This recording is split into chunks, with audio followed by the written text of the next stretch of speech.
नमस्कार, मैं हूं पंकज कुमार और आप देख रहे हैं टीवी 9 का डिजिटल प्लेटफॉर्म। मैं आपको बताना चाहूंगा कि यूट्यूब के साथ-साथ टीवी 9 हिंदी के फेसबुक पर भी आप ये कार्यक्रम देख सकते हैं और हम लोग इस कार्यक्रम में चर्चा करने जा रहे हैं कि उपचुनाव में बीजेपी की हार क्यों हुई। कहते हैं राजनीति भी बड़ी अजीब चीज है। चंद दिनों पहले 5 राज्यों के चुनाव में 4 राज्यों में कमल ऐसे खिला था मानो पूरा देश ही भगवामय हो गया हो। लेकिन कुछ दिनों बाद ही उपचुनाव हुए कई राज्यों में। कहा जाए तो 1 लोकसभा और 4 विधानसभा के चुनाव हुए और इन पांचों जगहों पर बीजेपी पूरे तरीके से हार गई। अब सवाल ये उठता है कि इन बाय इलेक्शन में, बाय पोल में, उपचुनाव में बीजेपी की हार का मतलब क्या है? क्या बीजेपी इन जगहों पर लोगों में विश्वास नहीं जगा सकी, या क्या 5 राज्यों के चुनाव में 4 राज्यों में जीत पाने के बाद बीजेपी ओवर कॉन्फिडेंट हो गई, अति उत्साह में आ गई, अति आत्मविश्वास में आ गई?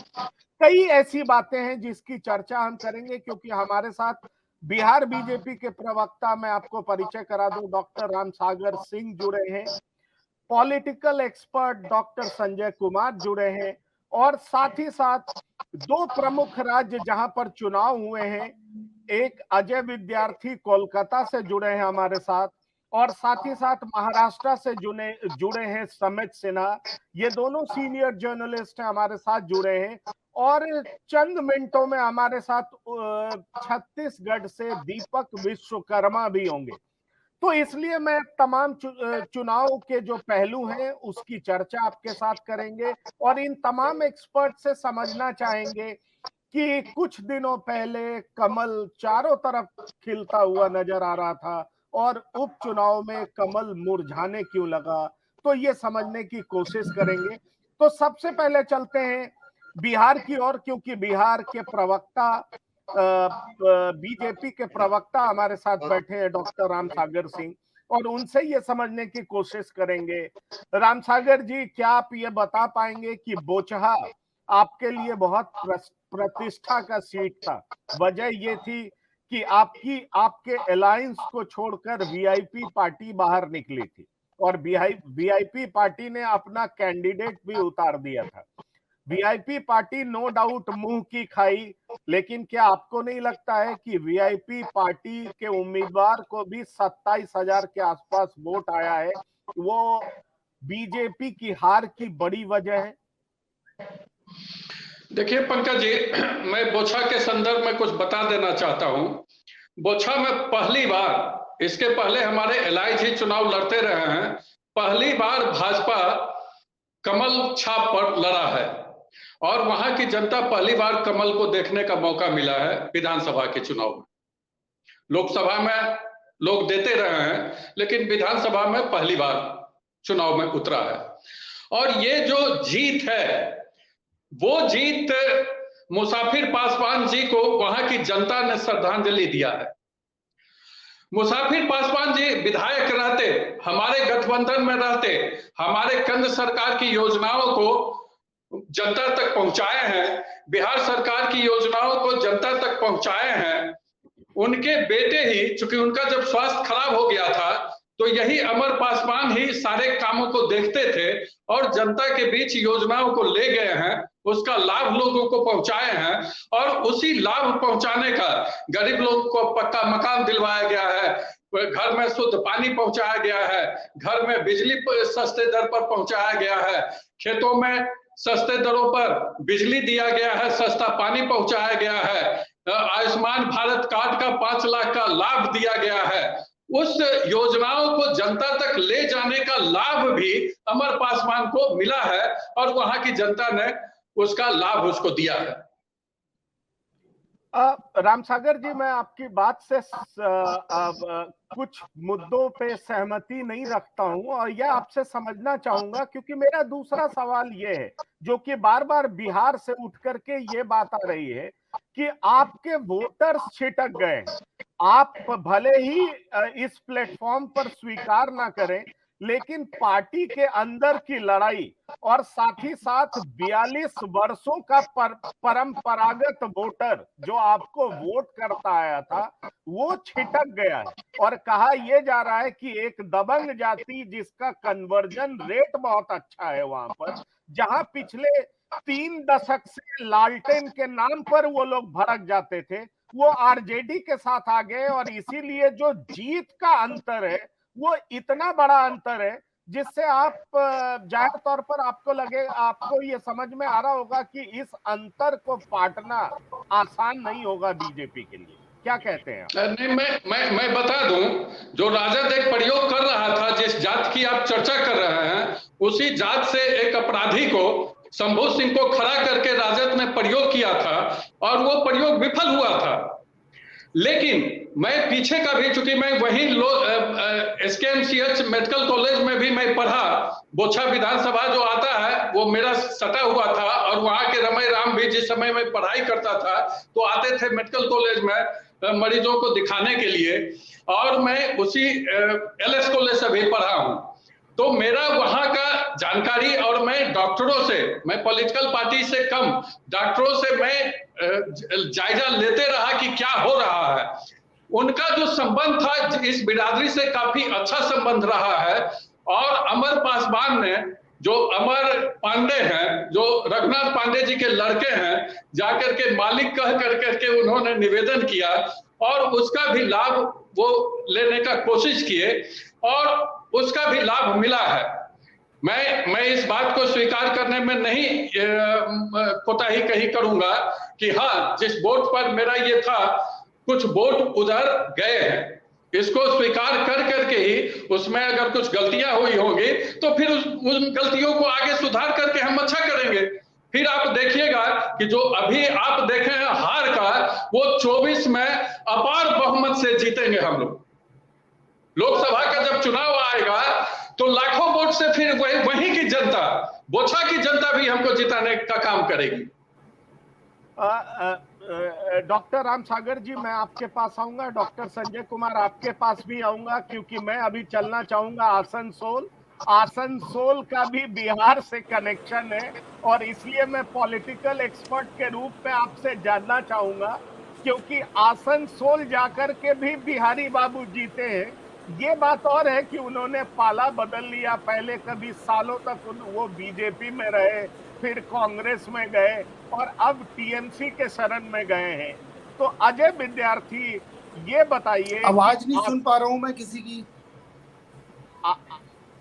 अजय विद्यार्थी, ये बताइए कि आसनसोल में जी इतनी बड़ी हार बीजेपी की होती है, जबकि ये बात और है कि बाबुल सुप्रियो वहां के एमपी थे, उन्होंने पार्टी से इस्तीफा दे दिया बीजेपी एमपी पद से, और वो बेलागंज से चुनाव लड़े इसका विधानसभा का। बालीगंज। तो आप बालीगंज से, तो आप मुझे ये समझाइए कि बालीगंज में बीजेपी नंबर 3, आसनसोल बीजेपी की सीट, फिर लोकसभा उपचुनाव हार जा रही है, वजह क्या है?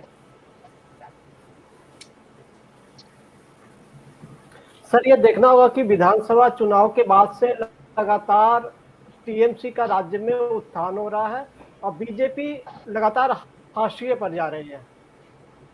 और ये चूंकि उपचुनाव था, तो उपचुनाव में तो ऐसे भी जो सत्तारूढ़ जो पार्टी रहती है उसका ज़्यादा प्रभाव रहता है।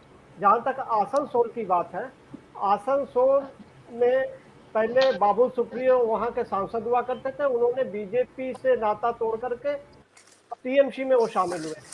तो उनका एक करिश्मा था, जो करिश्मा की बाबुल सुप्रियो के नहीं रहने पर वो करिश्मा वहाँ काम नहीं किया। विधानसभा चुनाव के बाद बीजेपी लगातार अंदरूनी कलह से जूझ रही है।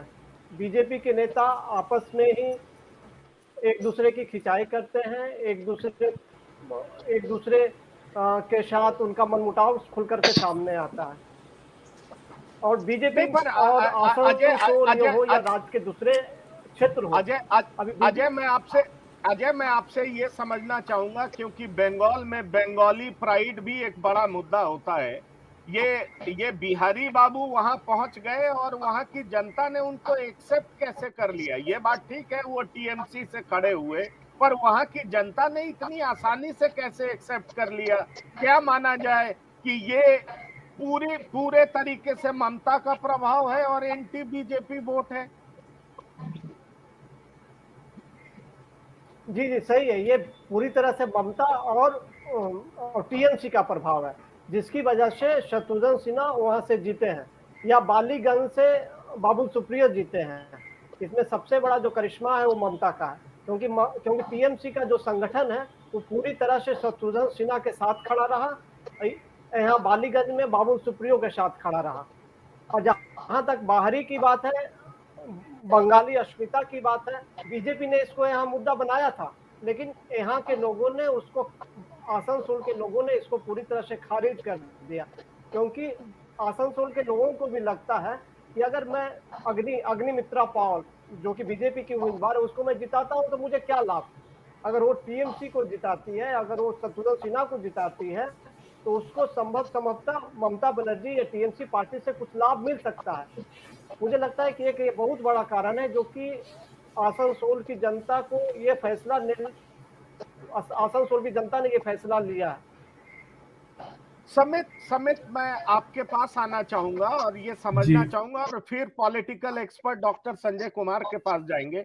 ये समझना चाहूंगा कि जिस तरीके से महाराष्ट्र में एमएनएस लाउड स्पीकर लेकर के ये हनुमान चालीसा की बात कर रहा था, अजान का विरोध कर रहा था, माना यह जा रहा था कि इसका असर उपचुनाव में दिखाई पड़ेगा। और इसको मैं इस संदर्भ में भी कह रहा हूं कि संजय राउत जो शिवसेना के कह सकते हैं प्रवक्ता हैं और एमपी भी हैं, उन्होंने जिस तरीके से तंज कसा है कि ये लोगों को बांटने की राजनीति, हिंदुत्व सिखाने की जो बात कर रहे थे उनकी हार हुई है। तो आपको क्या लग रहा है कि कोल्हापुर उत्तर में जिस तरीके से कांग्रेस जीती है और बीजेपी हारी है, आप बीजेपी की हार को किस तरीके से देखते हैं कोल्हापुर उत्तर में?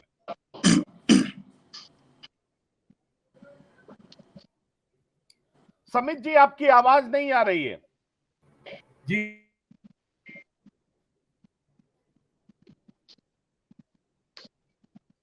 आपकी आवाज नहीं आ रही है, आप अपना आवाज दुरुस्त करिए।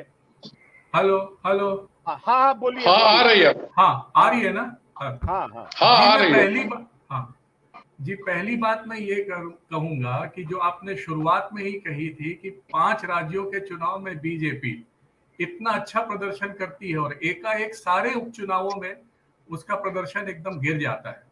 कॉमन फैक्टर सब जगह क्या है? आवाज आ रही है ना मेरी? हाँ बिल्कुल बिल्कुल, आप बोलें।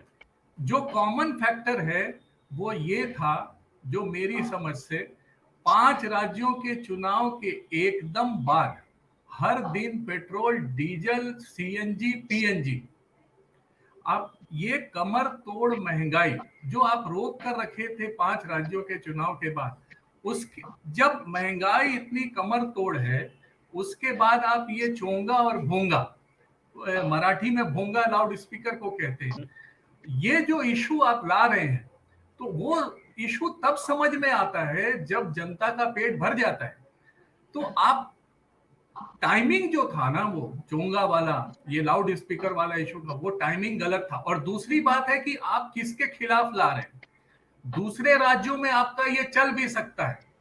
आप एक हिंदुत्ववादी पार्टी जो शिवसेना है, आप ये परसेप्शन नहीं बना पा रहे हैं कि शिवसेना अब जो है जनाब सेना बन चुकी है।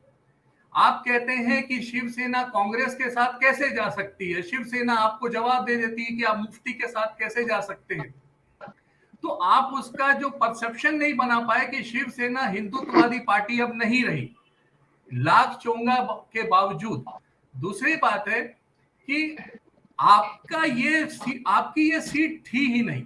तो मैं बीजेपी को बहुत हताश और निराश होने की जरूरत इसीलिए नहीं है। आपकी सीट इसलिए ये नहीं थी कि ये बीजेपी का गढ़ कभी नहीं रहा।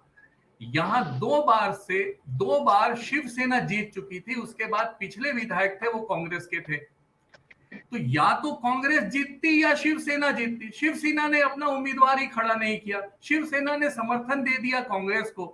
अब बीजेपी की स्ट्रेटेजी क्या थी? बीजेपी की स्ट्रेटेजी ये थी कि शिवसेना का हिंदुत्व वोट जो खो जाएगा वो हमें मिल जाएगा।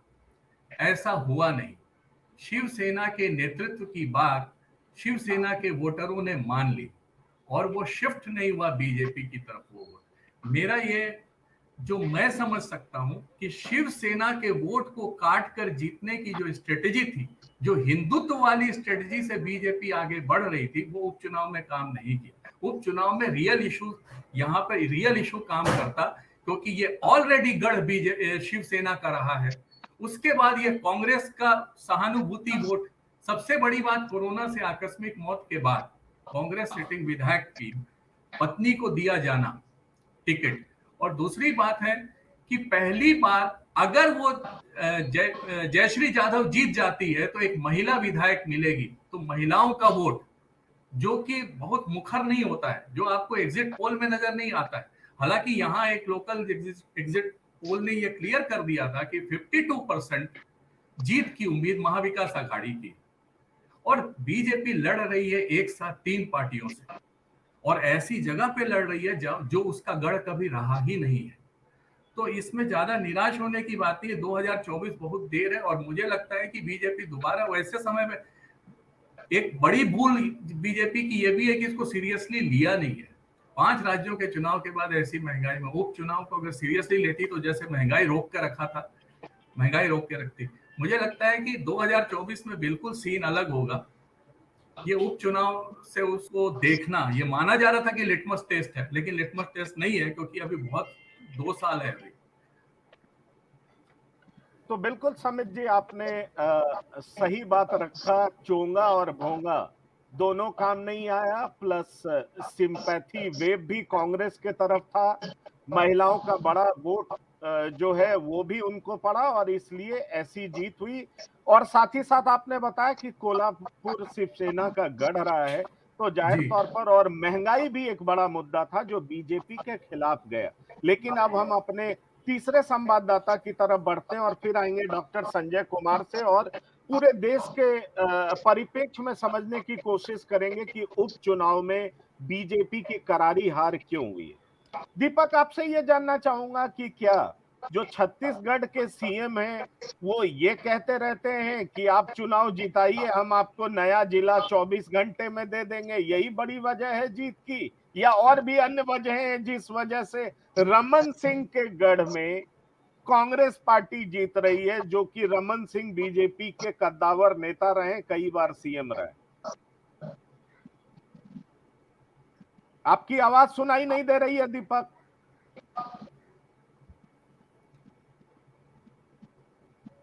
दीपक, मैं आपको सुन नहीं पा रहा हूं। आप चलते हैं डॉक्टर संजय कुमार के तरफ।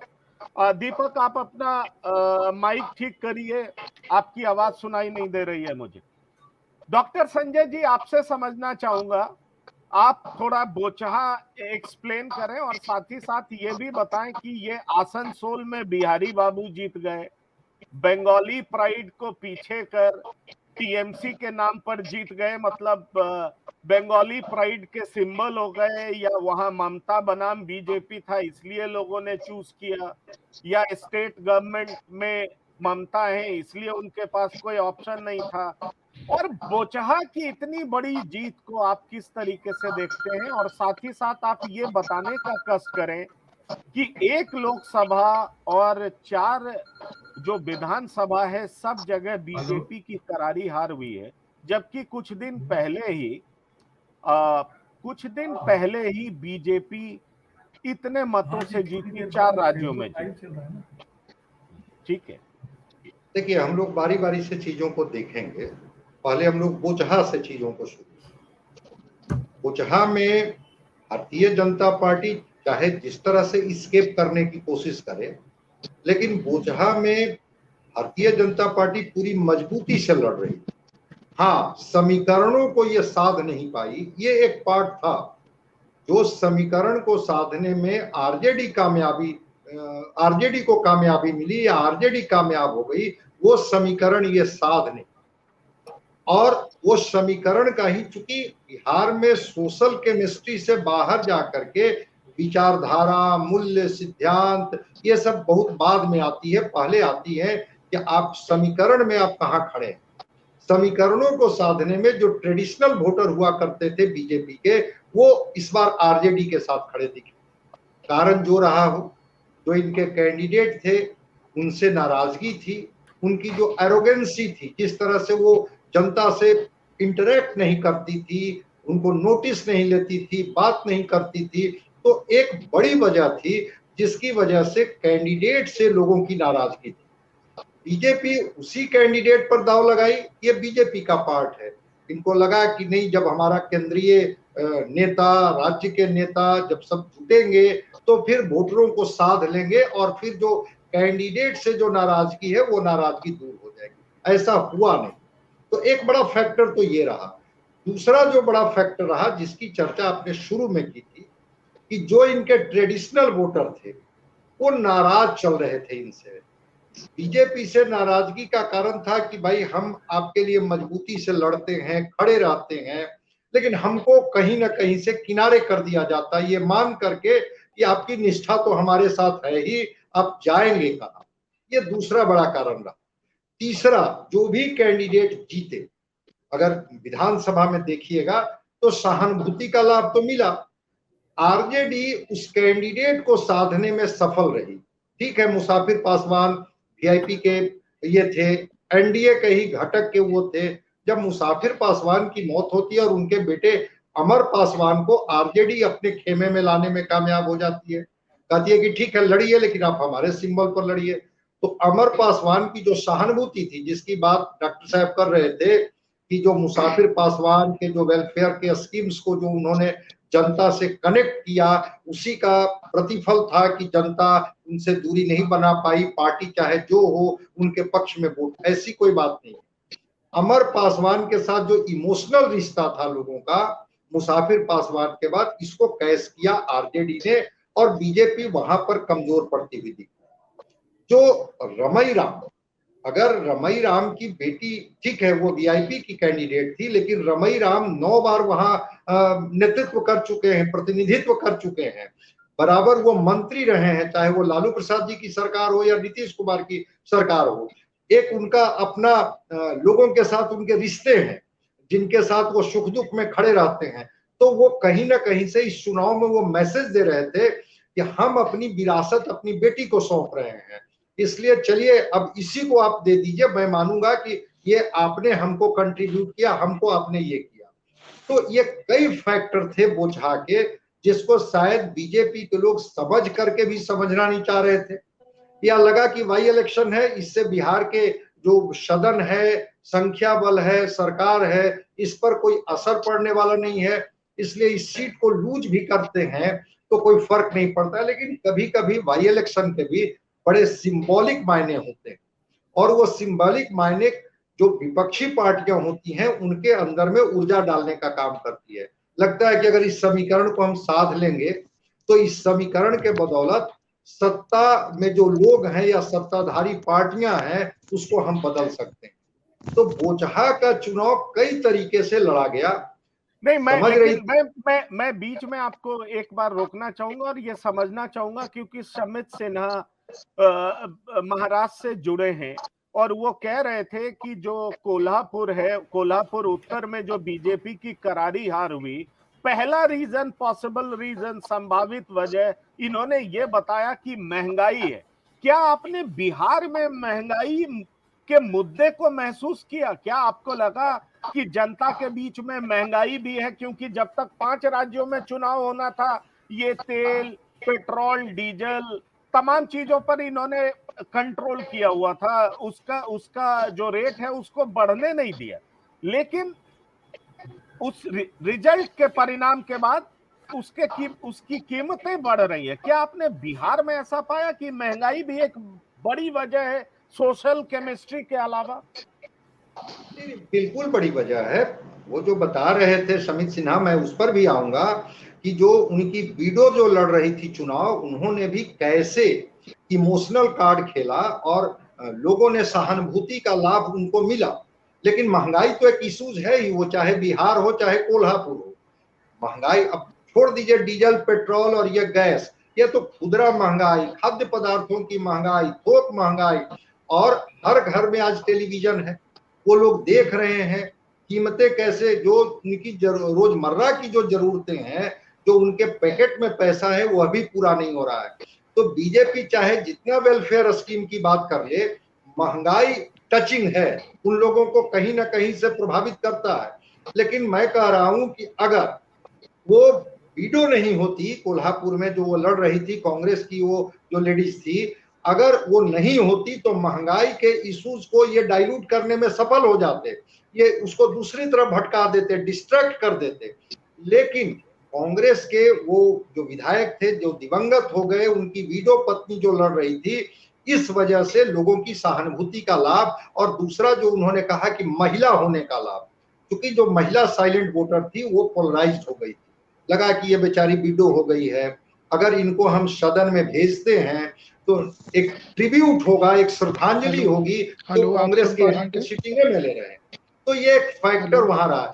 बिहार में भी महंगाई रहा है मुद्दा, लेकिन महंगाई से ज्यादा बिहार में सोशल केमिस्ट्री का मुद्दा रहा, जिसकी चर्चा आपने की भूमाई कि जो पासवान जो वोटर थे वो तो अमर पासवान के पीछे गोलबंद थे ही, चिराग पासवान भी उनके साथ खड़े थे, माई समीकरण जो यादव मुस्लिम का समीकरण था वो तो उनके साथ खड़ा था, और एक बड़ा जो जिसको कहते हैं कि डैशिंग कास्ट भूमिहार जो था, वो भूमिहारों की नाराजगी थी बीजेपी से, और इस चुनाव में वो बीजेपी को बताना चाहती थी कि अगर हम आपके साथ खड़े हैं तो चीजों को जीत में बदलेंगे, आपके विरोध में अगर हम किसी के साथ भी जाएंगे तो आपको हार की मुंह देखनी पड़ेगी।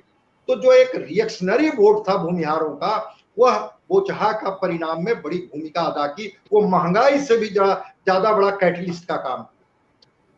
संजय जी, मैं आपके पास तुरंत आता हूं। दीपक अभी जुड़ रहे हैं छत्तीसगढ़ से, कुछ ऑडियो का प्रॉब्लम था। दीपक, मैं ये समझना चाह रहा था कि क्या छत्तीसगढ़ में भी महंगाई बड़ी वजह है, या वहां के सीएम भूपेश बघेल के लोक लुभावन नारे जो हैं, जिताओ और नया जिला पाओ, क्या आपको लगता है कि ये बड़ी वजह है वहां कांग्रेस की जीत की, और बीजेपी हार गई, खास तौर पर वैसे जगह में जहां से रमन सिंह आते हैं? जी बिल्कुल पंकज जी, सही कहा आपने। सबसे महत्वपूर्ण जो बात रही वो जिला बनाने की बात रही, क्योंकि एक समय चुनाव को जब करीब से देखा जा रहा था तो चुनाव बीच में फंसता हुआ नजर आ रहा था, लेकिन चुनाव से ठीक पहले जो एक पीरियड मिला प्रचार प्रसार का, वहां पर जब मुख्यमंत्री भूपेश बघेल जाते हैं, लगातार दौरा कर रहे, तो उन्होंने दौरे में इस बात को कहा कि मैं खैरागढ़ को नया जिले की सौगात दूंगा। क्योंकि आपको याद होगा कि खैरागढ़ ही एक ऐसी जगह है जहां पूरे देश में जो सबसे बड़ा संगीत विश्वविद्यालय वो खैरागढ़ में ही पाया जाता है। तो उन्होंने कहा कि आज तक के कार्यकाल में 15 साल में रमन सिंह यहाँ से आते हैं, राजनांदगांव इतना बड़ा जिला है, यहाँ जिला नहीं बनाया गया, जबकि खैरागढ़ को तो विश्व विख्यात होना था, क्योंकि हिंदुस्तान में एकमात्र ऐसी जगह है जहां पर संगीत विश्वविद्यालय है। तो मैं आप लोगों को, मैं खैरागढ़ की जनता को विश्वास दिलाता हूं कि मैं यहाँ पर एक नया जिला बनाऊंगा, और जीतने के 24 घंटे के भीतर, देखिए सबसे महत्वपूर्ण बात यह है कि इसको प्रेशराइज करके कहा गया कि जीतने के 24 घंटे के भीतर इसको जिला बनाऊंगा। और आज जब कांग्रेस को बढ़त मिलती है, जब कांग्रेस 10-11 हजार के मार्जिन से जब आगे बढ़नी शुरू हो गई, तो तत्काल राजस्व विभाग के अधिकारियों को और जो तमाम लोग हैं जो इसकी पूरी परिकल्पना को जो पूरा करने के लिए काम कर रहे हैं, उन सबको काम सौंप दिया गया और कहा कल आप ऑफिस पहुंचिए और इसकी पूरी रूपरेखा तैयार करिए, दावा आपत्ति मंगाइए, और उसके बाद तमाम चीजें उसको पूरा करने के बाद आप सुपुर्द करिए, दावा आपत्ति को मंगवाने के बाद इसको जिला बनाने की घोषणा की जाए। तो जिस तरीके से लगातार जो आपने कहा लोक लुभावन वादे की जो आपने बात की, लोक लुभावन वादा यहाँ काम कर गया। और इसी को देखते हुए रिजल्ट के बाद कुछ देर पहले अभी डॉक्टर रमन सिंह का बयान भी आया है कि क्या ये मान लिया जाए कि मुख्यमंत्री भूपेश बघेल अब 90 के 90 जिले बना देंगे, कि सीधा सीधा एक कटाक्ष किया गया है कि ये मान लिया जाए कि छत्तीसगढ़ में अब 90 जिले बनेंगे, क्योंकि 90 सीटें छत्तीसगढ़ में है विधानसभा की, तो ये मान लिया जाए 90 जिले बनेंगे। क्योंकि देखिए छत्तीसगढ़ की जो परिकल्पना है वो कहा जाता है छत्तीसगढ़ में 36 जिले होने चाहिए। मुख्यमंत्री ने भूपेश बघेल ने शपथ लेने के बाद अपने जो पहला भाषण दिया 15 अगस्त के समय, उन्होंने कहा कि मैं 4 नए जिले की घोषणा करता हूं। 28 से वो गिनती हो गई 32 के बाद उन्होंने एक घोषणा और कर दी, पहुंच गई 33। तो ये कहा जाए कि अब आने वाले समय में जब मुख्यमंत्री भूपेश बघेल चुनाव में जाएंगे तो मान लिया जाए कि 3 बचे हुए जो परिकल्पना है छत्तीसगढ़ की 36 से जोड़ने की, क्या उसको पूरा करेंगे? क्योंकि इसके साथ साथ सोशल मीडिया पर छत्तीसगढ़ में तमाम ऐसे मीम बन रहे हैं, तमाम जगह प्रदर्शन भी हो रहा है जिलों को लेकर कि हमारा भी जिला बनाइए, चाहे वो कांकेर से जुड़ा हुआ अंतागढ़ हो, चाहे जशपुर में कुनकुरी हो। लोगों ने कहना शुरू कर दिया है कि अब हमको भी अपने यहाँ उपचुनाव कराना पड़ेगा, तभी मुख्यमंत्री जिला बनाएंगे।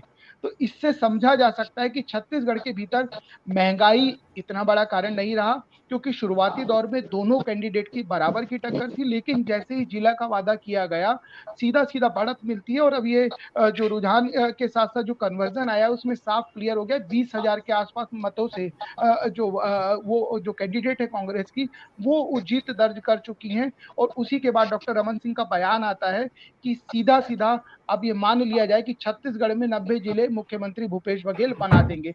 इसमें पंकज जी एक महत्वपूर्ण बात ये भी है कि छत्तीसगढ़ के अंदर राजनांदगांव जो जिला था वो सबसे बड़ा जिला माना जाता था, उसके बाद रायगढ़ आता था। आज मुख्यमंत्री भूपेश बघेल ने जो आज परिस्थिति है उसके अंदर राजनांदगांव से काटकर 3 जिले बना दिए गए हैं। इससे कुछ समय पहले 4 महीने पहले की बात है, एक प्रोसेस में जिला है मोहला मानपुर को राजनांदगांव से काट के बनाया गया। अब उसके बाद एक और नए जिले की सौगात कल ये कहा जा सकता है कि मुख्यमंत्री भूपेश बघेल घोषणा कर देंगे। कल गंडई, छुई खदान और खैरागढ़ इन तीनों को मिलाकर एक नया जिला बना दिया। दीपक मैं समझ गया। डॉक्टर राम सागर जी, आप यहाँ केंद्रीय कार्यालय में भी थे और उपचुनाव हुए 4 जगह पर और एक लोकसभा का चुनाव भी हुआ। क्या आपको लगता है कि 5 राज्यों में चुनाव के बाद जैसे ही महंगाई बढ़ी इसकी मार आपको झेलनी पड़ी है? पहला सवाल। दूसरा सवाल, जो अभी डॉक्टर संजय कुमार कह रहे थे कि सोशल केमिस्ट्री को आपने खास तौर पर बिहार में पूरे तरीके से इग्नोर किया और इसलिए इतने बड़े अंतर से आपकी हार हुई। इन दोनों मुद्दों पर आपकी राय क्या है? नहीं, हमने किसी सोशल इक्वेशन को इग्नोर नहीं किया। आप जब देखेंगे तो गिरिराज जी को सबसे बड़ा जो 1 to 5 में आता है ग्रामीण विकास मंत्रालय, जिसका बहुत बड़ा है उसका वित्त, उसको गिरिराज जी के जिम्मे दिया गया है। राकेश सिन्हा जी को, विवेक ठाकुर जी को राज्यसभा दिया है, देवेश ठाकुर को यहाँ विधान परिषद में दिया है। तो कहीं जिस समाज के बारे में कहा जा रहा है उसके साथ नाइंसाफी की बात नहीं है, लोगों को दिया गया है।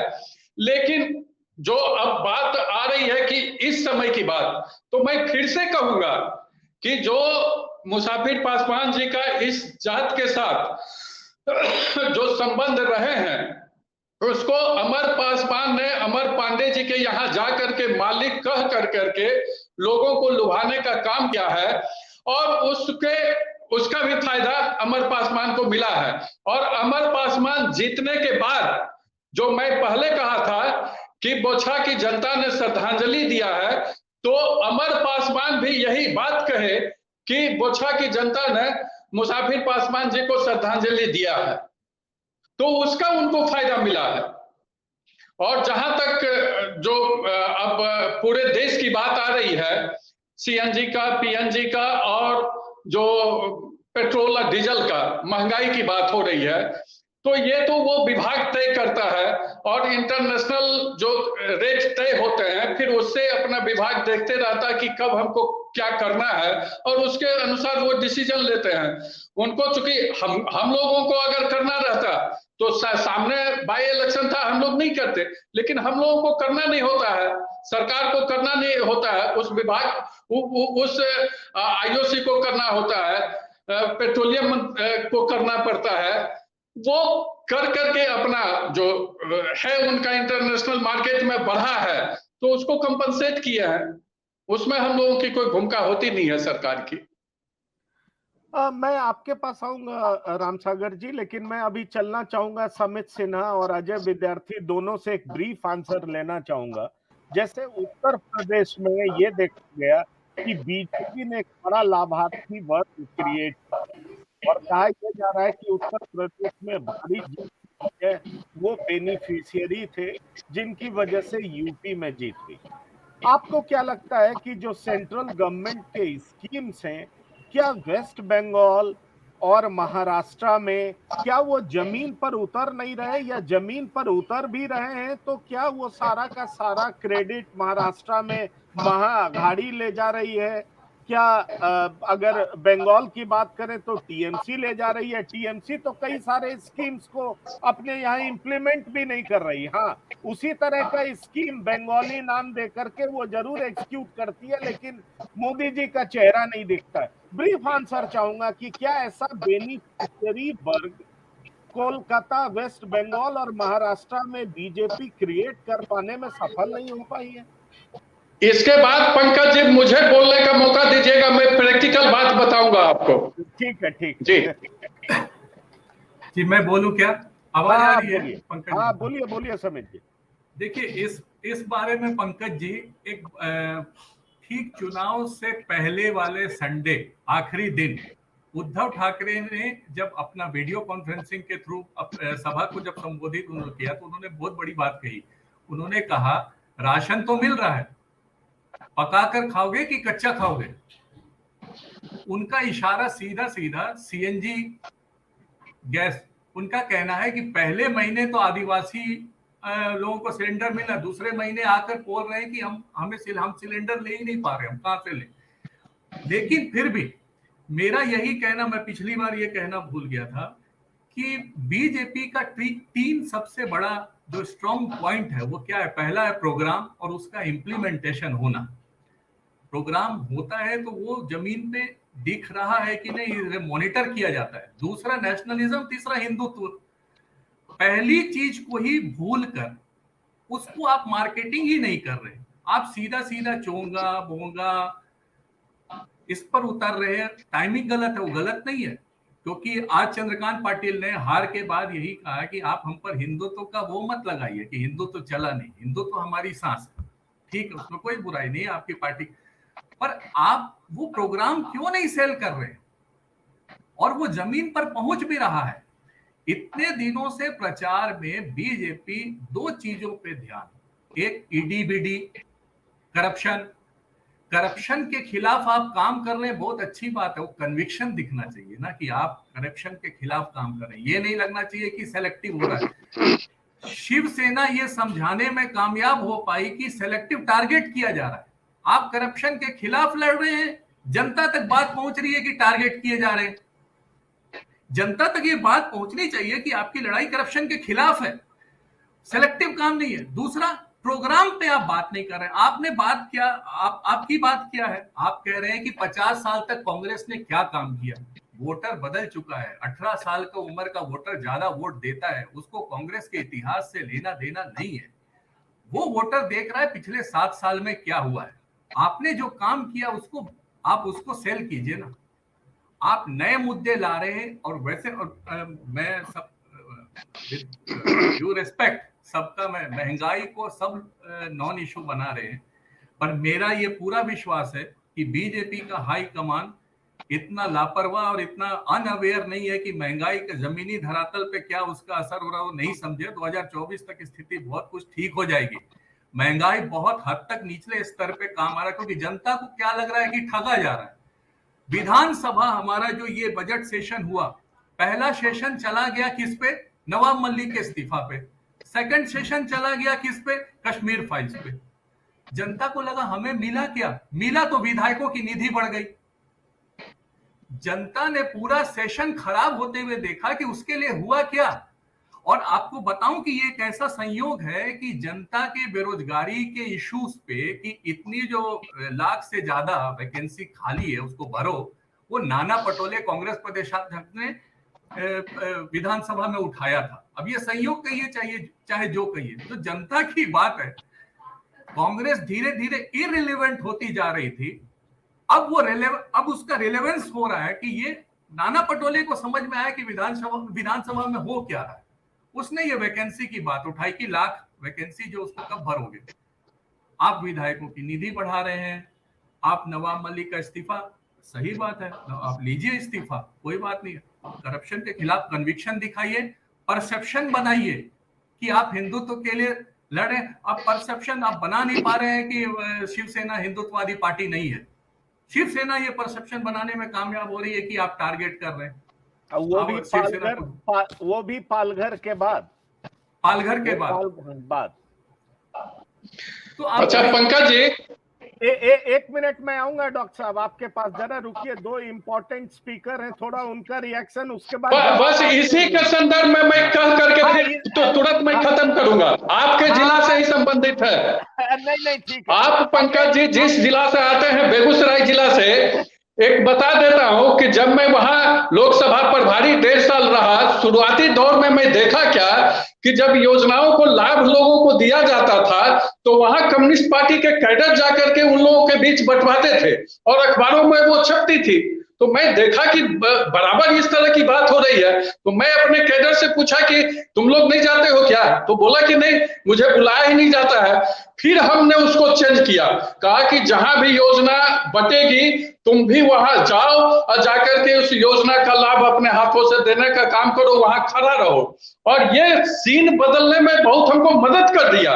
नहीं तो वहां कम्युनिस्ट पार्टी आगे दिखते थे और कम्युनिस्टों को उसका लाभ मिलता था। तो यूपी में तो हमको उसका लाभ लाभुकों को मिला, लेकिन यहां मिलने में जो मैं देखा उसका लाभ नहीं मिल पाता है। तो अन्य प्रदेशों में भी, पश्चिम बंगाल में, महाराष्ट्र में, छत्तीसगढ़ में हो सकता है कि उसका लाभ जितना हमको मिलना चाहिए लाभुकों का उतना नहीं मिलता होगा, क्योंकि दूसरी पार्टियां उन योजनाओं को देती होगी। तो मुझे आपके जिले से ही मौका सीखने का मिला। और उसके पहले बाबूलाल जी जब मुख्यमंत्री थे झारखंड में, तो मैं एक जगह गया हुआ था दुमका, उनके साथ योजना का लाभ दे रहे थे, ये बांट रहे थे।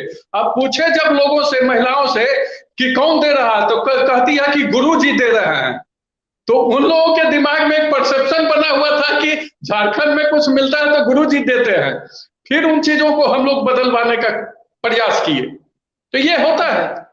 अजय, आप सुन रहे थे, बीजेपी के प्रवक्ता हैं, कि आपको लग रहा है कि बीजेपी भुनाने में नाकामयाब रही है? और साथ ही साथ मैं आपसे ये समझना चाहूंगा, और फिर डॉक्टर संजय कुमार के पास जाएंगे और उनसे समझने की कोशिश करेंगे। पर मैं आपसे ये पूछना चाह रहा हूं कि जिस बीजेपी का प्रदर्शन विधानसभा चुनाव में इतना शानदार रहा, ठीक है सरकार में नहीं आ पाई, लेकिन फिर भी 3-4 सीट से 74-75 पहुंच गई, लेकिन उसके बाद जिस तरीके से धड़ाम से गिरती जा रही है, क्या आपको लग रहा है कि वो जनता का विश्वास खोती जा रही है? पहली बात। और दूसरी बात, क्या ममता बनर्जी बीजेपी को सोशल स्कीम्स का क्रेडिट लेने से पूरे तरीके से रोक दे रही हैं? इसलिए जो लाभार्थी वर्ग बहुत सारे राज्यों में खड़ा हुआ है बीजेपी वोटर्स में, वो आपको वेस्ट बंगाल में पूरे तरीके से मिसिंग दिखाई पड़ता है? जी जी सर, जी इसमें पूरी तरह से आपसे सहमत हूँ। यहाँ जो केंद्रीय योजनाएं हैं वो ममता बनर्जी बंगाल सरकार के द्वारा उनको ज्यादातर उनको लागू करती है। जैसे जब लोकसभा इलेक्शन में जब टीएमसी की जब पराजय हुई, प्रशांत किशोर की एंट्री हुई, उसके बाद उन लोगों ने दीदी के बोलो, द्वारे सरकार, सबूत श्री, इस तरह के कई परियोजनाएं लागू किए और लगभग कोई भी ऐसा घर नहीं था जहां की ममता बनर्जी या बंगाल सरकार के पैसे उन घरों में नहीं पहुंचे। उनमें से बहुत सारी ऐसी परियोजनाएं हैं जो कि केंद्र सरकार की है, लेकिन बंगाल सरकार उनको बंगाल के अपना नाम दे दिया, नाम से लागू करती है। और उनके जो विधायक है, जी जी जी जी जी, और तो जो अल्टीमेटली जब जनता के पास वे उन योजनाओं का लाभ पहुंचता है तो उनको ये लगता है कि ये तो ममता दे रही है, ये तो दीदी दे रही है। और इसको ममता सरकार या टीएमसी इसको उसी तरह से बुनाती है। और यहाँ सबसे बड़ा जो मैकेनिज्म है, यहाँ पार्टी ऑफिस है, गली गली में, मोहल्ले मोहल्ले में पार्टी ऑफिस है। कोई किसी भी योजनाओं का संचालन उन्हीं पार्टी ऑफिस के द्वारा ही होता है। अगर आप पार्टी के नेता हैं, उनके माध्यम से किसी योजना का लाभ किसी लाभार्थी को मिल रहा है, तो अंततः जब चुनाव आता है तो जो लाभ लेने वाला जो वर्ग है वो तो एक तरह से फोर्स्ड हो जाता है, विवश हो जाता है कि चलो तो उसी को देना है। ये एक विधानसभा इलेक्शन में ममता का जो डैमेज कंट्रोल था, इस पहलू ने बहुत बड़ा काम किया, क्योंकि लोग अधिक से अधिक लोगों के पास ममता पहुंची और वो इन योजनाओं के माध्यम से ही पहुंची। डॉक्टर संजय कुमार, यही मैं जानना चाहूंगा, क्योंकि आपने कहा कि सोशल केमिस्ट्री को बीजेपी समझ नहीं पाई और काफी समय से आरजेडी सत्ता में नहीं है। क्या आपको ऐसा लगता है कि वीआईपी का अचानक निकल जाना और साथ ही साथ इनके बीच जो अभी सत्ता में भले ही है जेडीयू और बीजेपी में जो नूरा कुश्ती देखने को मिलता है, खासतौर पर अभी जो एमएलसी का चुनाव हुआ उसमें भी ये देखा गया कि जेडीयू के विधायक बीजेपी को सपोर्ट ना करके कांग्रेस को कर रहे थे और बीजेपी के विधायक जेडीयू को सपोर्ट ना करके किसी और को कर रहे थे। मतलब ये साफ साफ रिफ्ट दिखा। पर उसके बाद भी बीजेपी सोशल स्कीम्स के लिए जानी जाती है, प्रधानमंत्री का चेहरा सामने रखा जाता है। और अगर अब हम नीतीश कुमार की बात करें तो उन्होंने भी कई सारे ऐसे सोशल स्कीम्स उतारे हैं जो माना यह जाता है कि 10% वोट तो उनके साथ जाना तय है, जिसके साथ जाएंगे उसके साथ ही मतदाता जाएंगे। आपको क्या लगता है, जनता ने बोचहा में इन सब को दरकिनार करके सोशल केमिस्ट्री पर ध्यान दिया? और दूसरा एक बड़ी बात मैं करूंगा जिससे राम सागर जी ऑन रिकॉर्ड तो नहीं बोलेंगे, क्या आपको लगता है कि राम सूरत राय और सुरेश शर्मा की लड़ाई भी बोचहा में हार की बड़ी वजह बनी है? मैं इस सवाल का जवाब देने के पहले थोड़ा आसनसोल पर मैं फोकस करूंगा जी। ममता बनर्जी बंगाली अस्मिता को कनेक्ट करने में सफल रही। बीजेपी कोशिश की उसको क्रैक करने की, और इसके लिए आप देखे होंगे कि विधानसभा चुनाव के समय में पूरी बीजेपी केंद्र के जितने भी उनके महारथी थे सबकी ताकत इन्होंने झोंक दी थी बंगाल में। लेकिन बंगाली अस्मिता को लेकर के जिस तरह से लोगों को कनेक्ट कर पाई ममता बनर्जी, ठीक है बीजेपी बेहतर परफॉर्मेंस वहां की बेहतर परफॉर्म करके दिखाई, चूंकि जहां ये शून्य पर थी इतनी संख्या में आ गई, तो वहां पर अभी भी इमोशनल तरीके से लोग कनेक्ट हैं ममता बनर्जी से। अब ममता बनर्जी चाहे जिनको जिस रूप में कर दें, बाबुल सुप्रियो को विधानसभा से लड़ा दें, शत्रुघ्न सिन्हा को लोकसभा में लड़ा दें, उससे कोई फर्क नहीं पड़ता है, क्योंकि वहां पर चेहरा जो होती है वो ममता बनर्जी थी। कैंडिडेट से ज्यादा महत्वपूर्ण वहां पर ममता बनर्जी हो गई। उनका तृणमूल का जो जैसे कि पार्टी का सिंबल जो है वो महत्वपूर्ण हो जाता है। और जब लोग वोट करने गए तो ये मान करके नहीं गए, उन्होंने देखा कि जो तृणमूल का सिंबल है उस पर वो बटन दबा रहे हैं कि नहीं दबा रहे हैं। तो शत्रुघ्न सिन्हा की जीत में एक बड़ा फैक्टर रहा। दूसरी बात, जो जीत का जो मार्जिन है वो बहुत बड़ा है। अब 2 लाख 2.5 लाख वोट से पार्लियामेंट में कोई व्यक्ति जीत रहा है तो उनके सामने बीजेपी कहां खड़ी है समझ लीजिए। आसनसोल की एक बड़ी जनसंख्या बिहारी है, बिहार के बहुत सारे लोग आसनसोल में रहते हैं। तो बिहार और आसनसोल में इतनी भी दूरी नहीं है कि एक ज्योग्राफी के हिसाब से काफी अलग है, बल्कि कल्चर, बोलचाल, रहन सहन आपको मिल जाएगा, बड़ा मिक्स कल्चर वहां आसनसोल का मिल जाएगा। और शत्रुघ्न सिन्हा का जो स्टेचर है, बिहारी बाबू होने की वजह से बिहार से वो जीतते रहे हैं, लेकिन एक उनका नेशनल स्टेचर है। तो नेशनल स्टेचर का आदमी कहीं से भी जाकर के चुनाव लड़ता है, और वहां जो पार्टियां जो जमीन से जुड़ी हुई है उनको वो अपना रिप्रेजेंटेटिव बनाती है, तो उनके जीत में उनका जो अपना नेशनल इंटरनेशनल स्टेचर है वो भी काम करता है। आपको याद होगा जोर साहब कहाँ के रहने वाले थे, आते थे बिहार से, चुनाव जीत करके चले जाते थे। शरद जी बिहार में आते थे, चुनाव जीत करके चले जाते थे। इसलिए अब इस एज में 21वीं सदी में कोई व्यक्ति कहां से चुनाव जीत जाएगा अगर उसका स्टेचर नेशनल हो इंटरनेशनल हो ये मायने नहीं रखता। अब मैं जरा बिहार पर आ रहा हूं, तो शत्रुघ्न सिन्हा की जीत में तृणमूल कांग्रेस का सिंबल, ममता बनर्जी जी का लोगों के साथ कनेक्शन, ये बड़ी भूमिका रही, जिसकी वजह से इतने बड़े मार्जिन से 2.5 लाख के मार्जिन से चुनाव जीतना ये एक अपने आप में बड़ी बात है, इसको शानदार जीत कही जाएगी। अब ये बीजेपी समीक्षा करे कि भाई बाबुल सुप्रियो क्यों भाग गए, शत्रुघ्न सिन्हा इसी पटना साहिब ममता बनर्जी के आतंक से, गुंडागर्दी से बेचारे छोड़े, वो कैसे अपने को साबित कर देते हैं। अब आ जाइए बिहार। बिहार में फिर मैं कह रहा हूं कि आपने ठीक कहा कि सुरेश शर्मा और रामसूरत राय जी की लड़ाई का भी प्रभाव बोचहा के चुनाव पर पड़ा। डॉक्टर साहब भी इस बात से सहमत होंगे, क्योंकि जब अंदरूनी लड़ाई होती है तो कई नेता उदासीन हो जाते हैं। वो कहते हैं कि ठीक है, आपको जो करना है आप कीजिए, आप स्वतंत्र हैं, हम कुछ नहीं करेंगे। गिरिराज सिंह जैसे बड़े कद्दावर नेता जाके बोचहा में कैंप करते हैं और लोगों ने उनकी एक नहीं सुनी, लेकिन नहीं ठीक है, लोकसभा में हम तय करेंगे कि हम कहां वोट करेंगे, लेकिन विधानसभा में मैं डिसाइड करूंगा कि हमें किसको सबक सिखानी है, किसको जितानी है। इससे ज्यादा उनके लिए इंपॉर्टेंट था कि किनको सबक सिखानी है।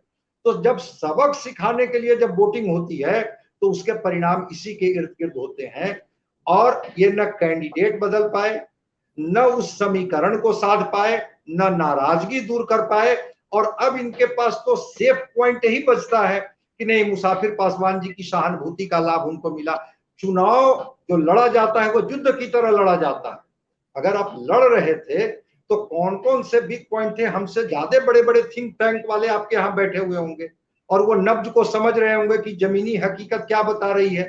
बीजेपी के नेताओं से मेरी बात होती थी और वो कहते थे कि हाँ, लगता है कि हम लूज कर जाएंगे। और एक बड़ी महत्वपूर्ण बात आपने कही कि जेडीयू और बीजेपी का जो अंदरूनी जो टसल चल रहा है, अब बीजेपी कहती है कि हम अब छोटे भाई की भूमिका में तो नहीं रहेंगे, हमारे पास 77 एमएलए हैं, बहुत दिन हमको आपने छोटे भाई बना लिया, हमारी जीती हुई सीटें आप ले ली थी और कहा था कि लोकसभा में कि हम बराबरी पर लड़ेंगे, अब हम उस स्थिति में नहीं है। जेडीयू कहती है कि नहीं, चेहरा तो नीतीश कुमार है, अगर आपको इतनी ही लगता है, ओवर कॉन्फिडेंस है, तो जरा जीत करके दिखा दीजिए। तो जेडीयू की उदासीनता, बीजेपी के नेताओं का आपसी जो कलह और जो एक सबक सिखाने की जो एक कहीं ना कहीं से एक रिएक्शनरी वोट था, उसका परिणाम आपको बोचहा में दिखता है, जिसकी वजह से अमर पासवान जी के पक्ष में परिणाम जाता है और क्रेडिट आरजेडी को मिलता है। आपने बिल्कुल सही कहा कि क्रेडिट आरजेडी को मिलता है, मैं इस बात से सहमत हूं, लेकिन बड़ा सवाल फिर उठ करके यही आ रहा है कि ठीक चुनाव के बाद, 5 राज्यों में चुनाव के बाद ऐसा क्या हुआ कि बीजेपी की करारी हार इन उपचुनावों में हुई, और कुल बातों में ये निकल करके जरूर आता है कि कहीं महंगाई तो बहुत बड़ा मुद्दा नहीं है, क्योंकि ये बात साफ है, जैसा कि समित सिन्हा कह रहे थे, बहुत अच्छा उन्होंने एक्सप्लेन किया, डॉक्टर संजय कुमार, आपने भी बहुत अच्छा बताया कि आसनसोल या वेस्ट बंगाल में कैसे ममता कनेक्ट करती है जनता के साथ, और सोशल स्कीम्स का भी जो एग्जीक्यूशन होता है उसका क्रेडिट श्रेय लेने में कैसे वो आगे रहती हैं और उसमें बीजेपी पिछड़ जाती है। राम सागर जी कह रहे थे कि जहां जहां पे उनकी सरकार होती है वहां क्रेडिट तो ले लेते हैं, लेकिन जहां सरकार नहीं होती है वहां सोशल स्कीम्स के लिए पैसा देने के बावजूद वो क्रेडिट लेने में पिछड़ जाते हैं। ये तो बड़ा अजय विद्यार्थी जी भी इस बात को कहे। हाँ, ये बड़ा सवाल है। इससे बिल्कुल हमारे स्कीम का नाम बदल करके लोग उसका लाभ ले लेते हैं। लेकिन स्कीम मेरा रहता है, योजना हमारी केंद्र सरकार की रहती है, नाम बदल करके लाभ ले लेते हैं वो। लेकिन एक और बहुत ही इंपॉर्टेंट पॉलिटिकल डेवलपमेंट हो रहा है कांग्रेस पार्टी के लिहाज से, उसका संबंध वेस्ट बंगाल से भी है, बिहार से भी है। आपको मालूम होगा आज कांग्रेस पार्टी की हाई लेवल मीटिंग हो रही है और उसमें प्रशांत किशोर भी मौजूद है, और माना यह जा रहा है कि प्रशांत किशोर कांग्रेस पार्टी ज्वाइन कर सकते हैं। अभी तक प्रशांत किशोर का संबंध ममता बनर्जी के तृणमूल कांग्रेस से भी है। तो ये इसको आप कैसे देखते हैं राम सागर जी? क्या आपको लगता है कि जो प्रशांत किशोर इस बात का श्रेय लेते रहे कि 2014 में बीजेपी की जीत में उनकी अहम भूमिका थी, मतलब मोदी जी को पीएम बनाने में उनका रोल भी बेहद अहम था, क्या आपको लगता है कि कांग्रेस के साथ तमाम पार्टियों का संबंध जोड़ने में वो की रोल निभाएंगे? क्योंकि अगर टीएमसी की बात हो, फिर डीएमके की बात हो, शरद पवार से एनसीपी की बात हो, शिवसेना की बात हो, आम आदमी पार्टी की बात हो, सबके नेताओं के साथ उनके रिश्ते बहुत अच्छे हैं। तो क्या आपको लगता है कि अगर प्रशांत किशोर कांग्रेस में जाते हैं तो आपको लगता है कि बीजेपी को महंगाई के साथ साथ प्रशांत किशोर से भी बेहद सजग रहने की जरूरत है?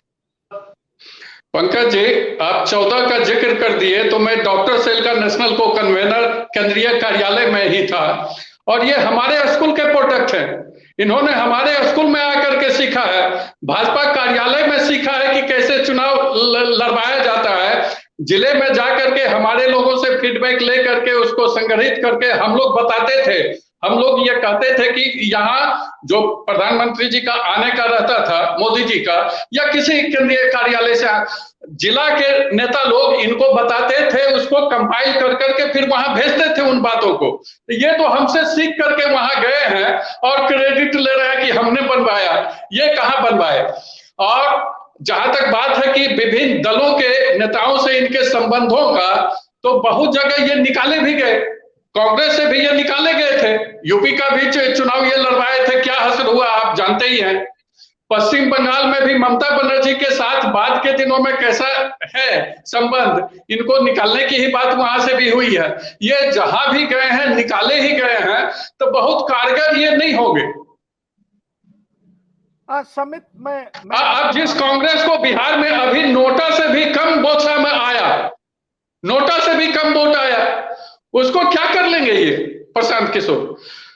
मैं आपकी बात समझ रहा हूँ समित। मैं आपसे समझना चाहूंगा, आप सीनियर जर्नलिस्ट हैं, मैं ये समझना चाहूंगा इन दिनों फिर से एमएनएस चर्चा में, और अगर हम संजय राउत की बात करें तो संजय राउत बार बार ये कह रहे हैं कि एमएनएस और ओवैसी दोनों बीजेपी के पॉलिटिकल टूल है, बीजेपी इनका इस्तेमाल कर रही है। ये जो कर रहे हैं राज ठाकरे वो बीजेपी करवा रही है। और साथ ही साथ उन्होंने एक बेहद इंपॉर्टेंट स्टेटमेंट दिया है कि अब अगला जो हथियार होंगे वो ओवैसी होंगे, क्योंकि उनका इंटेलिजेंट इनपुट्स है।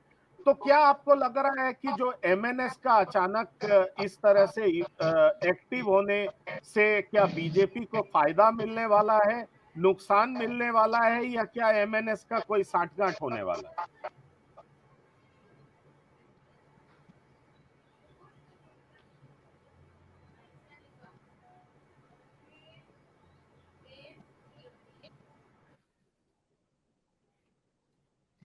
डॉक्टर संजय कुमार, मैं आपका इस पर प्रतिक्रिया लेना चाहूंगा और समझना चाहूंगा कि प्रशांत किशोर कांग्रेस पार्टी ज्वाइन कर सकते हैं, ये चर्चा है। और साथ ही साथ जो एमएनएस जिस तरीके से एक्टिवली पार्टिसिपेट कर रही है राजनीति में, क्या आपको लग रहा है कि एमएनएस बीजेपी के पाले में आ सकती है? इस तरह का कुछ आपको दिखाई पड़ता है?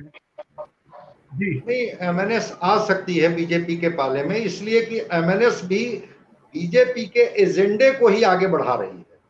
अगर वो एजेंडा दूसरा होता तब लगता है कि चलो उनके रास्ते अलग होंगे। और उद्धव ठाकरे और राज ठाकरे की दूरियां हैं, ये बड़ा स्पष्ट है। तो उनको पता है कि हम उद्धव ठाकरे के बहुत करीब नहीं जा सकते हैं, तो चलो बीजेपी के पाले में ही चले जाए। और बीजेपी भी चाहती है, क्योंकि राज ठाकरे का जो ये रहा है व्यक्तित्व रहा है, वो थोड़ा उग्र रहा है।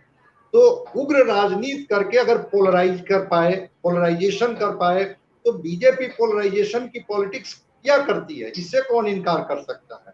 और उसमें राज ठाकरे अगर एक फैक्टर होंगे तो वो कर सकते हैं। मैं आता हूं जो प्रशांत किशोर की बात कर रहे हैं। देखिए, कांग्रेस इतना कमजोर होने के बाद भी 200 लोकसभा ऐसे हैं इस देश में जहां कांग्रेस ही रहती है, या तो वो जीतती है या हारती है। कंटेस्ट कांग्रेस से ही होता है। इसलिए कांग्रेस इस देश में स्थापित पार्टी तो है, ठीक है, वो चुनाव ना जीते, वोट का परसेंटेज उनका कम हो जाए, भारतीय जनता पार्टी का जिस तरह से विस्तार हो रहा है उसमें कांग्रेस जो है उसके पास जो लीडर्स होना चाहिए, जो इशूज होना चाहिए, जो जनता को कनेक्ट करने की जो बातें होनी चाहिए, वो नहीं है। तो नारे गढ़ने में अभी शायद समित सिन्हा जी या अजय विद्यार्थी जी बोल रहे थे कि नारे गढ़ने में प्रशांत किशोर का कोई जवाब नहीं।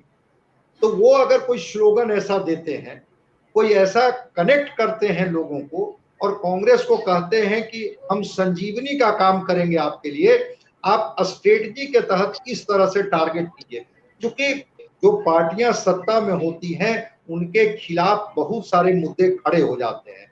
हम लोग बात कर रहे हैं ना महंगाई पर, डॉक्टर साहब चाहे जितना हमको समझा लें कि इंटरनेशनल मार्केट में क्रूड ऑयल बढ़ रहा है इसलिए भारत में, श्रीलंका में जरा पता कर लीजिए इतना के बाद कि वहां पर डीजल पेट्रोल की क्या कीमतें हैं, पाकिस्तान में पता कर लीजिए, बांग्लादेश में पता कर लीजिए, इससे भूटान में पता कर लीजिए, तिब्बत में पता कर लीजिए। तीनों देश का इकोनॉमी भी तो देख रहे हैं, अगर उसके अनुकूल नहीं जा रहा है संजय जी तो तीनों देश का इकोनॉमी देख लीजिए कि श्रीलंका के इकोनॉमी का क्या हाल है, बंगाल का है और क्या पाकिस्तान का। एक्साइज ड्यूटी घटाने पर ये कह रहे हैं कि चूंकि हम फ्री में राशन दे रहे हैं तो राशन का पैसा हम डीजल और पेट्रोल की कीमतें बढ़ा करके कर रहे हैं। अभी एलपीजी और सीएनजी की बात हो रही थी ना, आप वेलफेयर का स्कीम चलाइए, मैं ये नहीं कह रहा हूं कि नहीं चलाइए, लेकिन जनता का रेट इतना न बढ़ जाए कि वो महंगाई से जनता की कमर ही टूटे और कहीं ना कहीं से इसका खामियाजा। संजय जी वो केंद्र से ज्यादा स्टेट गवर्नमेंट अपना एक्साइज ड्यूटी बढ़ा करके ले रहा है। बिल्कुल बिल्कुल बिल्कुल। और समित सिन्हा एक लाइन में जवाब चाहूंगा, दीपक आपके पास भी आऊंगा और अब इस प्रोग्राम को खत्म करते हैं। समित, नियर फ्यूचर में आपको दिखाई पड़ रहा है, चूंकि महाअघाड़ी 3 पार्टी का अलायंस है, आपको लग रहा है कि बीजेपी के पाले में एमएनएस आने जा रही है? बस ब्रीफ आंसर दीजिएगा।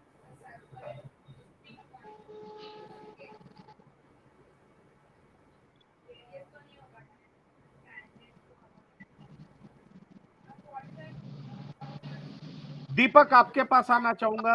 वहां जो हार हुई है रमन सिंह के गढ़ में, उसके बाद बीजेपी की प्रतिक्रिया क्या है? बीजेपी का कॉन्फिडेंस लो है, बीजेपी कैसे देख रही है? और आपको लग रहा है कि कांग्रेस, जो कि माना जा रहा है दिनों दिन कमजोर होती जा रही है, लेकिन भूपेश बघेल के नेतृत्व में कांग्रेस अभी भी वैसे ही मजबूत है? जी पंकज जी, वही संजय जी ने जो भी बात कही उस चीज को जोड़ना चाहूंगा कि जो आज का सिनेरियो है अगर छत्तीसगढ़ के संदर्भ में देखें तो भूपेश बघेल कांग्रेस के पास एक ऐसा ओबीसी चेहरा है जिनकी राहुल गांधी से भी पटरी खाती है, जिनकी सोनिया गांधी से भी पटरी खाती है और जिनकी प्रियंका गांधी से भी पटरी खाती है। ये एकमात्र ऐसा चेहरा है। आपको असम का चुनाव याद होगा, आपको उत्तर प्रदेश का चुनाव होगा, ये तमाम चुनाव को इन्होंने अपने चेहरे पे लड़वाया है। और जिस तरीके से, क्योंकि जो सीधी बात करते हैं भूपेश बघेल, वो लगातार आजकल भूपेश बघेल जब भाषण देते हैं या छत्तीसगढ़ से बाहर जाते हैं तमाम कार्यक्रमों में, तो एक बात कहते नजर आते हैं कि छत्तीसगढ़ मॉडल, गुजरात मॉडल की क्या बात करते हैं, हम छत्तीसगढ़ मॉडल को पेश कर रहे हैं। हम गांव गरीब किसान की बात करते हैं, गोबर खरीदी छत्तीसगढ़ में हो रही है। आज धान का समर्थन मूल्य सबसे ज्यादा छत्तीसगढ़ में दिया जा रहा है। आज गौमूत्र की खरीदी के लिए एमओयू साइन हो गया। तो ये जो तमाम चीजें हैं, तो कहीं ना कहीं जिस मॉडल की बात लगातार होती थी, तो भूपेश बघेल कांग्रेस के अंदर अपने आप को ओबीसी का एक बड़ा चेहरा या एक ऐसा चेहरा जिसको कांग्रेस को अगर जरूरत पड़े तो सामने लाके बिठाया जा सकता है। क्योंकि जिस तरीके से लगातार भूपेश बघेल आपको अपने आप को प्रेजेंट कर रहे हैं और तमाम मुख्यमंत्री से संवाद, चाहे वो राजस्थान के मुख्यमंत्री हो, इससे पहले जब कैप्टन अमरिंदर सिंह की मुख्यमंत्री थे कांग्रेस की तरफ से, उनसे भी जिस तरीके से उन्होंने संवाद किया जब डिस्प्यूट बढ़ा, उसके बाद G23 जो लगातार बवाल होता है, जो तमाम कांग्रेस के नेता हैं जो आ जाते हैं कांग्रेस के, उनको लेकर भी जिस तरीके से सदी हुई भाषा और सदा हुआ वो बात करते हैं, तो उससे एक चीज तो समझी जा सकती है कि पूरे देश में जिस तरीके से कांग्रेस की जो स्थिति है उसको अगर देखा जाए तो उसके इतर आज जो परिस्थिति है उसमें मुख्यमंत्री भूपेश बघेल काफी मजबूत हैं। और जो गांधी परिवार है उनसे इनकी बहुत ज्यादा नजदीकियां हैं और उन नजदीकियों का ये फायदा भी है कि जिस 2.5 साल के फैक्टर की बात हो रही थी, वो 2.5 साल का फैक्टर भी आज देखिए 3.5 साल के आसपास होने को है, लेकिन कोई हिला नहीं पाया। इसके इतर आपने बीजेपी, मैं आपकी बात समझ गया और इस कार्यक्रम में जितने भी हमारे संवाददाता हैं उनमें आप भी हैं, पॉलिटिकल एक्सपर्ट संजय कुमार हैं। बीजेपी के प्रवक्ता की राय जरूर थोड़ी अलग हो सकती है, लेकिन लबो-लुआब यही है कि 5 राज्यों में जो चुनाव हुए और 4 राज्यों में भारी जीत जरूर हुई, लेकिन ये जो उपचुनाव में बीजेपी की करारी हार है, इसका मतलब कहीं ना कहीं जो जमीनी मुद्दे हैं, चाहे वो महंगाई हो, जनता से जुड़े मुद्दे हो, इसका असर जरूर दिखाई पड़ रहा है। हाँ, ये बात और है कि इसके अलावा अगर बिहार की बात करें तो वहाँ पे सोशल केमिस्ट्री का भी इम्पोर्टेंट रोल है, लेकिन महंगाई का रोल जरूर अहम है। और ये अब समझा जा सकता है, जैसा समित सिन्हा कह रहे हैं, कि बीजेपी का टॉप लीडरशिप जरूर इसकी पड़ताल करेगा, आत्मनिरीक्षण करेगा और जरूर ये समझने की कोशिश करेगा कि आखिरकार महंगाई से कैसा निपटा जाए। तो आप तमाम लोगों को बहुत बहुत धन्यवाद, शुक्रिया, आप इस प्रोग्राम में आप सबने शिरकत की, धन्यवाद, नमस्कार। लेकिन व्यूअर्स आप बने रहिए टीवी 9 डिजिटल के साथ, धन्यवाद, नमस्कार।